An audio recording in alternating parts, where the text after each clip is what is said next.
the financial and emotional cost of starting over. This week on the Extreme Personal Finance Show.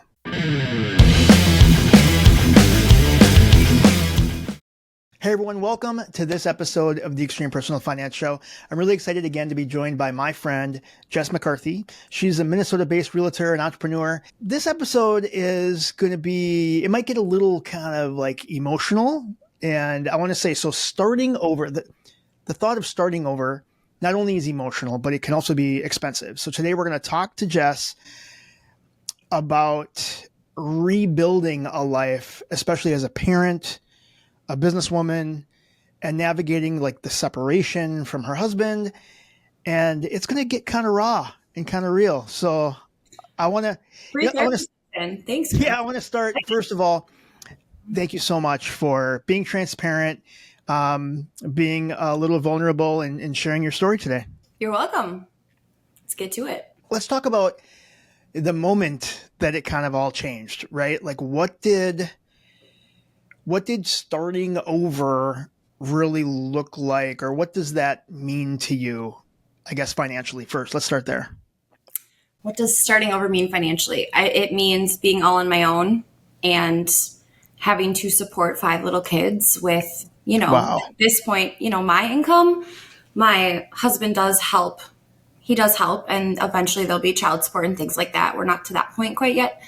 But yeah, just like, okay, I need to make sure we're okay right now, but not just right now. Like my lease is up in June, and I'm like forward thinking, okay, we need to be okay until June, but we need to be okay from June to forever. So like thinking really big scope and not just thinking, I'm uncomfortable right now, this doesn't work right now, let's make a change, but not think about it long term, because that's just that doesn't really work unless you think big picture. So I didn't want to put myself in a financial bind in 6 months with 5 little kids living under my care. So yeah, it's a lot. It is pretty heavy for sure. I can't imagine. What do you think? So after separating, what was some of the first like unexpected like expense that hit hard? What was some of that? Honestly, it's coming up for me. It hasn't hit hard yet because I planned a lot. So nothing was like a crazy expense. I feel like finding a place to rent was the hardest part of the process thus far, because single mom of 5 kids, who wants to rent to me? So I have a wonderful friend who let me rent her beautiful home because she knows that I'll take care of it. I'm a realtor. I have a quality of living for sure. But coming up, I'm going to need a vehicle. So that is going to be something I knew was coming, but that's just something that's going to be a little hard for sure. And you need a little bit bigger vehicle because you have to move a lot of people. It's not like I can just, go get a couple $1,000 vehicle. Like I think in my head every day before driving my kids to school, like stay running. Like we got to get there. I'm not going to be pulling, or like going to the cities. I avoid it because I'm like, if we stall or something happens and I'm on this road, I will lose it. I will lose it mentally. So we stay in our little vicinity. We don't really go out much because of how many children, the ages of my children, and just the safety of my vehicle. I mean, it's safe. I just have that thought in my head all the time. Like, is today? So, and it could be, it could be a year away, or it could be tomorrow. I just have no idea. So I need to start packing away money, and I need to get a new vehicle so that I can just have some peace of mind. Yep. Well, yeah, and that's the thing. So, I mean, start that sinking fund now, start saving money so that you'll have it available when the time does come and this vehicle is ready to be replaced. Do you think, like, what was some of the, I guess, the mindset shift that took place once you were like, it's official, like you're on your own? And I just want to mention too, so we're friends, so we've talked a lot. And I know you said like you've planned, and you really did. Like I remember talking to you, you were planning very meticulously throughout how to do what and how you were going to afford certain things. And so definitely we're a planner. Yeah. it was all I thought about for quite a while there, for sure. For sure. So what was that mind shift Yeah. think now that, hey, you now are on your own? Yeah. That's tough I can't imagine. it's super tough because part of me is like I can get a babysitter and go to dinner with my girlfriends, and that's something I should not be doing financially, but that's something that now, being out of my marital home, not that I couldn't do it before, but now it is almost more, it's like more lonely, right? So now I have the itch and the urge to reconnect with my girlfriends and go to Margie's Kitchen, which is my favorite restaurant, and whatever, and splurge. And now I'm like, nope, can't splurge. Like, this is due here, this is due here, this is due here. Being an entrepreneur, I mean, I just had a listing that canceled. So that was quite a bit of money that, you're banking on and you're counting on and you're working for. And now that's gone. So now it's like, okay. And then my Minnesota tax return, I still haven't gotten that back from last year, even though I filed on time. So I've been reaching out to Minnesota to be like, I need that. Can you please give me my refund? So just the mind shift of taking care of things immediate in the moment, calling the state of Minnesota, that's something before I would have just put off and waited till it was in my bank account, where now I'm planning for months and months ahead. I need to know when that's coming. So I do pay my rent months in advance because I like that security of knowing, like, a utility bill, I can pay it. But like in my head, I'm like, if I can't pay it for 2 months, big freaking deal. I'll pay it when I know I'll be able to pay it eventually. But paying my rent is something where I'm like, okay, like, I'm paid now through, I think, September. And then my next closing, I'll take a big chunk of that, give it to her to pay through the end of the year, just to keep ahead of things. Whereas before, when I was living in my marital home, I didn't even think about paying the mortgage because my husband did that.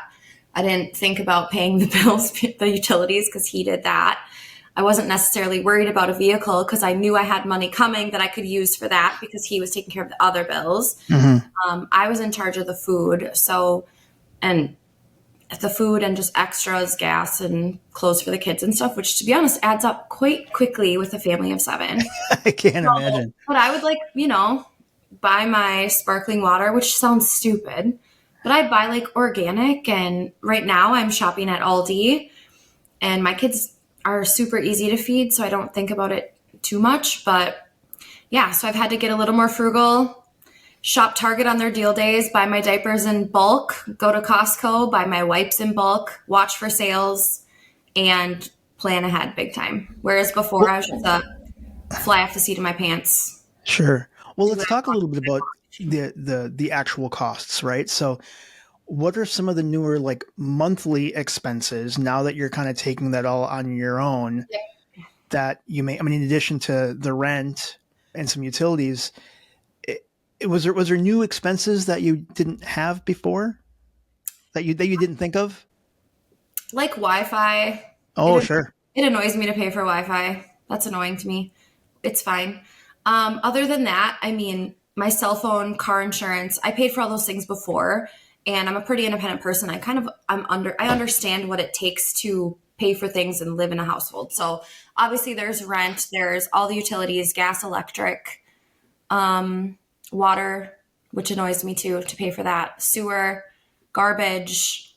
I don't know. There's not anything else really monthly that I pay for right now. I don't pay for any subscriptions. My husband still lets us use whatever we had before. I don't do cable because I don't do cable. What else? I don't know. There's really that was a big surprise. I kind of knew what was coming. So hiring a nanny sometimes when you have to go on showings or something like that, or like some of the groceries, or like, was there something that was more expensive than you expected? Oh, I think I know what you're getting at. So I had to bring my son to the emergency room the day before he had an ear tube surgery. And I don't know why I didn't have help from family or whatever. It was a last minute thing. And I just didn't, I think I don't know, but I had to get it. I had my nanny come, and just to bring my son to the emergency room, we were there for like 4 or 5 hours, and I'm out $120 because she's sitting here watching 4 children. I can't just pay her $20. I mean, I could pay her $20 an hour, but it was urgent. She was here instantly.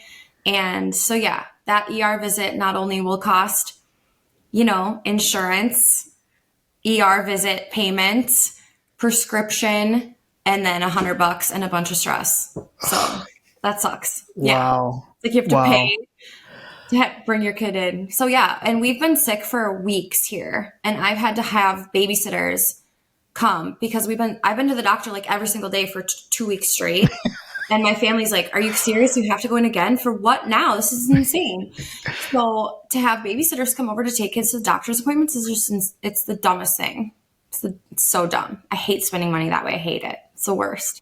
Oh yeah, totally. And you were telling me too that just following the surgery, your son's surgery for getting tubes in his ears, to clean out and wash some of the after the surgery, they want to put them under. So that would be like a whole nother thing. Like, whole nother cost. And so it's not even just like normal things like wellness exams. Now it's anesthesia. Anesthesia again? Like I know. Another prescription, another surgery, another 6:30 a.m. arrival, which would then be another 6-hour fast for my 10-month-old during the middle of the night. Wow. Yeah, that was a nightmare. And I'm like, I'm not doing that again. Sure. It sucks. So as far as like, if somebody else is like, I know it can be kind of daunting, maybe overwhelming, but maybe they're in this situation where they're thinking of, I have to start over. Let's look at, to like the setup costs, right? To start up a new place. Some things you had to furnish this house. And I know like maybe we used Facebook and other things too. What did all that, like, if you were to like estimate what was the cost of just getting set up in your new place? Because I know that you had to buy a new bunk bed. You had to bunk bed. I got cribs. Well, and keep in mind for all of you that I'm about to scare to death to actually start over, I have 5 children. So like for me, setting up for 6 people is going to be a lot more than average, I feel like. So if it wouldn't have been for my 5 children, I probably would have moved in with family temporarily, or a friend, or I could have had a much smaller living situation, but I went full ham and furnished a nice, big, beautiful house. So for me, kitchen table, couch, bed for myself, cribs for the twins, bunk bed, trundle bed. Did I say kitchen table? I even needed high chairs. I needed some rugs and just some decor. Obviously, I'm a realtor. I like nice things. I would say I spent... By the way, those of you that are watching the YouTube stream, that lovely accent shelf you have behind you, it's for sale on your Etsy shop. Exactly. Handmade in Minnesota by my dad. So there you go.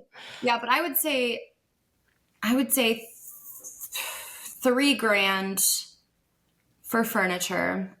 And that's not including the things that I bought that I did not need, because there's definitely things that I purchased that I did not need to purchase. So if we're talking like fully what I've spent, I'd say probably like $5,000. I got a nice big canvas of my kids above my fireplace, and I bought a lamp, and I got, an olive tree and a stand-up mirror. Like, you don't need all those things. But those are things that helped made your house a home, though, absolutely. Right? Like, and I'm not done yet. So I'm having fun for sure. And like even the table, I bought a kitchen table and I don't like it. And I was like, if I can sell it for what I bought it for, I'll buy a new kitchen table. So today, after the podcast, I have someone coming to pick up my table, and they're paying what I paid for it. And it makes me feel so much better, because realistically, I probably would have bought a new table regardless. So how did you get, it seems like, again, that can be a lot of money to some people for sure. Yeah. But you did it relatively frugally. Yeah. What are some of the things you did to save so much money in furnishing the house? Like, would you use like free groups, Facebook? So I got a trundle bed for free from a friend. The cribs were really inexpensive. The couch was very inexpensive. I got that. I basically used Marketplace and Amazon. And to be honest, TikTok Shop runs some crazy flash sales. So I watched for the flash sales for like the cutesy stuff that I wanted for the house. But really, each crib was like $25. If I bought new mattresses, but I bought used cribs. And that's really all they need. I took sound machines from the house. I took little things that add up really, really quickly. Dishes too. Dishes, pots and Oh, pans, silverware, cups. I took a lot of stuff, even utensils. I mean, there's a coffee maker. I had an extra coffee maker. I had an extra toaster. I had an extra garbage can. So there are things we had extra of. So it's not like I fully furnished this from zero sure. on my own dime. There were things that I did take from the house, but even like a new vacuum, that's something that all of a sudden Totally. in the house and you don't think you're like, I need a couch, I need beds, I need rugs, I need tables. And I'm like, I need a broom. I need a vacuum, I need a mop. So I guess that number probably is a little more, I mean, $5,000 or less for sure. And then just the cost of just getting into a place is really expensive too, because you need deposit, first month's rent. This landlord usually takes last month's rent as well, but she didn't because she knows me. So I got lucky. But man, it's very, very expensive. I'm very blessed to have the job that I have to be able to support the kids and do this and get this done. So That's awesome. Well, so speaking of which, how has running your own business as, selling real estate, and an Etsy shop, do you feel as though you were able to like regain control financially and like you feel as though you have things under control now, or what are your thoughts there? I think I was in survival mode for quite a while and I'm just kind of starting to get out of it. The first 4 to 6 weeks after you make such a big change, I mean, they compare the moving of households to like death. Your body, not like act, you know what I mean? Like, Yeah. Oh, it's a loss. It's a loss for sure. and just mentally what you go through with a move and a new dynamic and a new house and just all the new things you need to think about every single day. It's a lot. So I feel like I'm getting out of survival mode. I feel like I have things pretty under control. And I feel like if something were to come up that I need to take care of, I have the mentality that you just hit it head first and you'll figure it out. I mean, I'm a mom. I have 5 kids. All you moms out there listening, if you need to figure something out, you do it because you're a mom and you don't have a choice. It's really Right. funny what you do when you don't have a choice. So if I am down $2,000 and I need to pay rent, I'm going to figure it out. So you feel as though entrepreneurship, hustle, Yep. that's like your survival tactic, right? I mean, that's how you can, and you're going to kind of keep that for a long term, right? Oh, I yeah. mean, Oh, yeah. the more properties you sell, Yeah, the better your kids are, right? exactly. And I love to sell properties. It's my favorite. So as we talked about this in the last episode about how you rebuilt your credit journey. Did that process, did that help, I guess, prepare you for this kind of new chapter in your life? Taught me what not to do, for sure. Okay. It made me realize that I need to be more prepared. I need to plan more.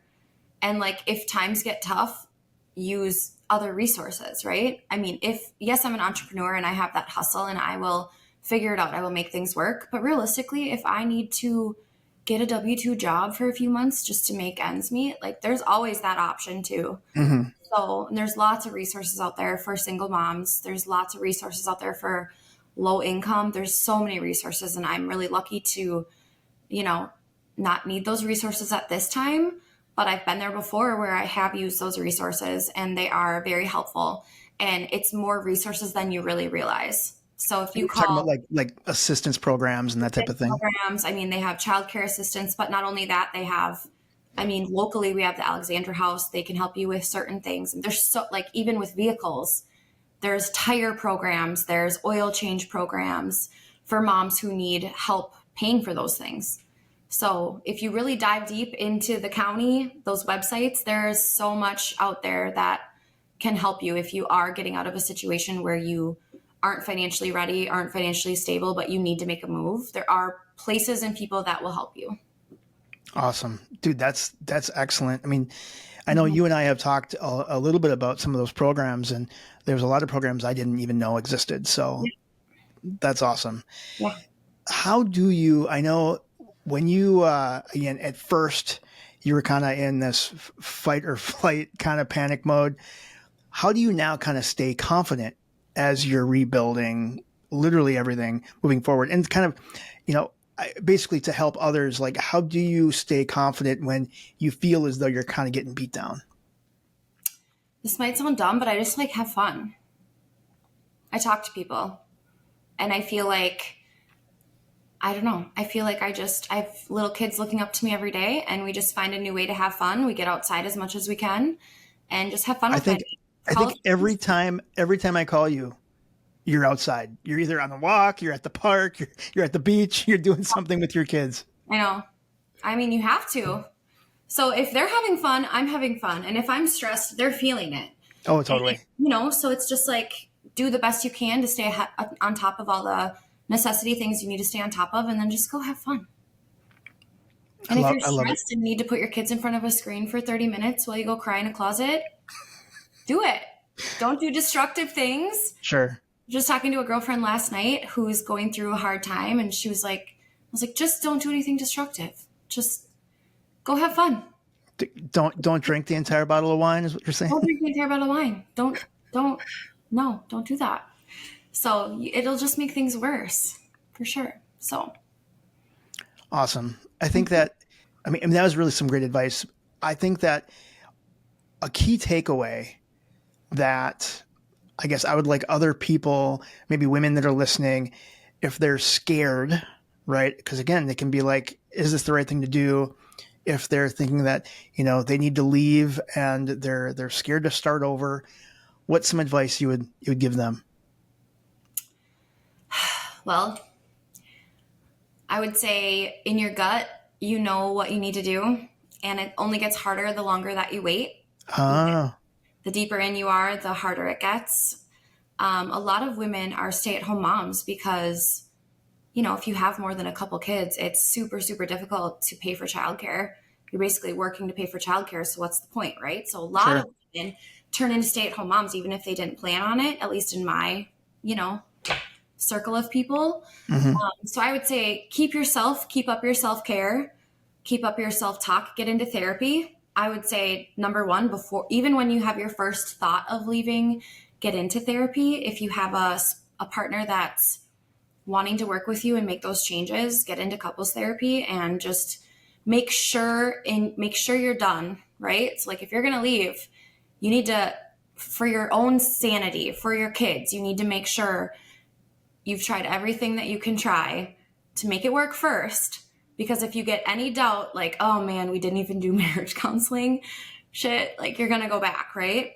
So make sure you try everything and just make sure you listen to that inner voice and your gut, like, Mm-hmm. And if you're listening, like, So just start making those plans, start planting those seeds, start Googling those resources and set yourself up slowly. Reach out to me if you have any questions or need some help.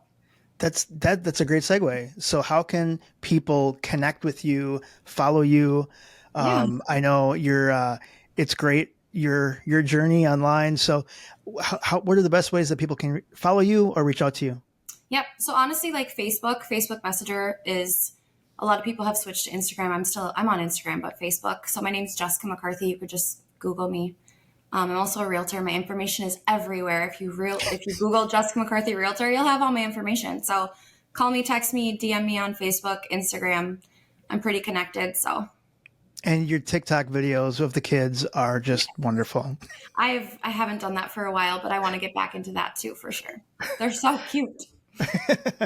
Awesome. Well, I want to thank you, Jess, so much for sharing your story and maybe inspiring others that if you're stuck and you're in maybe not the best situation, either work on getting help, work on trying everything you can. Yeah. And if you have done that, then it might be time to start over. I really appreciate you sharing your story. Thank you everyone for listening. Please like, subscribe, share with your friends, share with whoever you want to share with. We really do appreciate it. Follow us wherever you get your podcast and on YouTube. We'll see you next time on the Extreme Personal Finance Show.